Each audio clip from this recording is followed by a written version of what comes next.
week's edition of World Crisis Radio. This is Webster Tarpley reporting from Washington, D.C., and a broad pattern of developments, the collapse of the Obama administration, the Obama regime continuing, and we've also got now evidence that the world economic depression is getting worse, not better. We may be in the initial stages of hyperinflation. Not sure yet, can't be certain, but straws in the wind now, pointing in the direction of hyperinflation. And above all, we've got Barkey's Vietnam, Obama's Vietnam, the war in Afghanistan, which is, of course, irretrievably lost, much more so than Iraq, much worse than Iraq in its potential. Ask the feared Red Army what they think of Afghanistan, and they will tell you Obama now, in a fury of imperialist frenzy, stoked by Brzezinski, Nye, and the ghost of Huntington, I suppose, rushing into the jaws of defeat. McChrystal, the commander of the invading forces in Afghanistan, General McChrystal, famous torturer in Iraq, setting up, according to the New York Times, multiple torture stations all over Iraq. That same McChrystal now about to demand more troops, escalation. And the question is, what's going to happen inside the Democratic Party? We've got to open a broad debate. Is the Democratic Party dead? Is the Democratic Party a political cadaver? Is there any sign of life in there? There seem to be some House Democrats who are not as brain dead as Obama. They haven't given their bodies and souls over to Wall Street and the various derivatives merchants. But today's headline, Friday, July 31st, Washington Post, Afghanistan, U.S. may shift strategy. Request for a big boost in Afghan troops could also require more Americans. Yes, indeed. General Stanley A. McChrystal, who took charge of the U.S. NATO forces in Afghanistan last month, appears inclined to request an increase in U.S. troops to implement the new strategy, which aims to use more unconventional methods, terrorism and assassinations in the clear text, to combat the growing Taliban insurgency, according to members of an advisory group that he convened to work on the assessment. He's waiting for more data from the planters in Kabul, the butchers who operate from desks. But it's clear where this is going. There's going to be an escalation of the Afghanistan war. It is hopeless. We're now up to, I believe, 40 U.S. dead this month, for the month of July. Approximately 40 NATO dead. These are casualties at the level of Iraq and are likely to go even higher.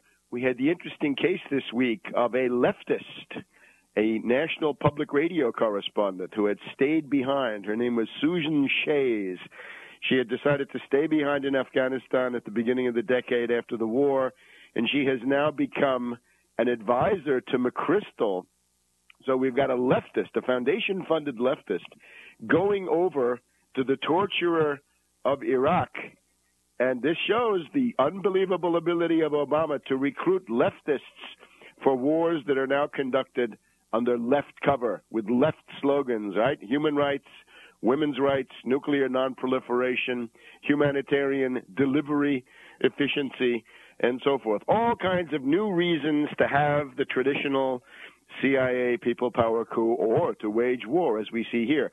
So Afghanistan is in the process of escalation. And now we've got a new song that's going to be coming out of perhaps Nashville or someplace else. It's called Where Have All the Peace Groups Gone? Where have all the peace groups gone? Sold out to Barkey, everyone. That's the story. The peace movement. Where have all the peace groups gone? Where's Code Pink? Where's MoveOn.org? MoveOn.org, of course, opposed to the Iraq war, but eagerly embracing the slaughter in Afghanistan. What happened to peace and justice? What happened to peace and justice?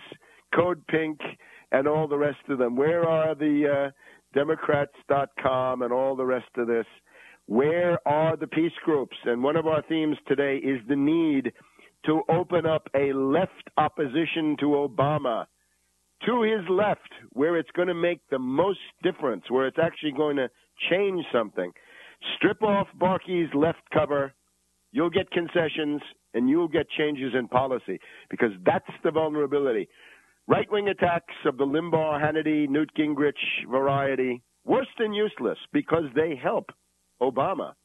And that is the story of the Tea Parties, as some of the Tea Parties fell under these demagogues. People like Newt Gingrich came out and took over the Tea Parties. It's easy to do because the Tea Parties have no theoretical understanding, no coherent ideology, and therefore fall prey to this kind of knee-jerk Pavlovian anti-government stuff where the Republicans come in. Remember, Republicans, when they're out of office, spout isolationism, they spout anti-government, they spout anti-tax, they spout all of that. But when they get into power, they forget all of that. Unfortunately, some of our Tea Party goers haven't quite figured out that Republicans are desperate demagogues trying to ride back into power on the backs of a new army of dupes, right? Last year we saw the lemming legions and Kool-Aid cultists of Obama, and I'm sure there are a lot of people now who, even though they don't know it, are working to put Mitt Romney, the hedge fund hyena and asset stripper, into the White House with some policies that might even be worse than Obama. Let's see.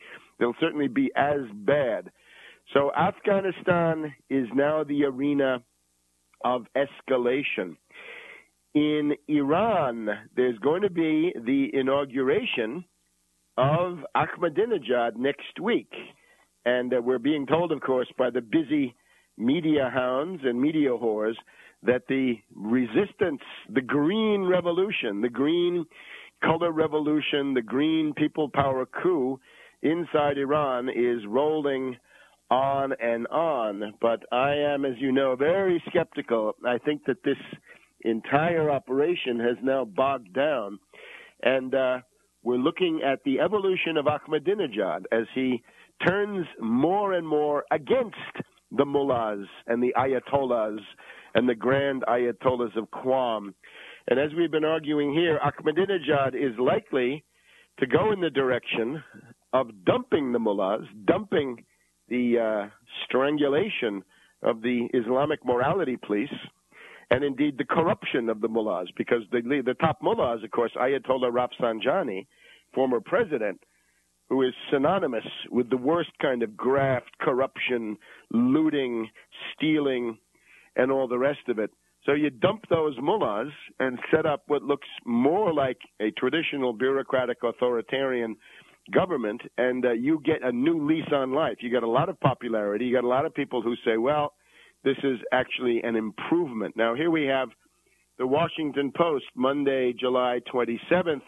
Fareed Zakaria, the darling of Newsweek and CNN global reporting there on Sundays, and Fareed Zakaria, big friend of the Council on Foreign Relations and all the rest of it, notes that the direction of these events is now that Ahmadinejad is turning away from the mullahs.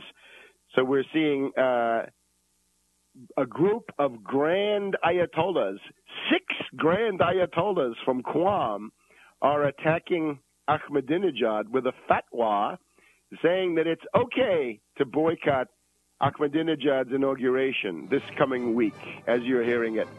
But we're also told that Ahmadinejad is shifting away from the religious establishment towards the military. That's the Ataturk pattern.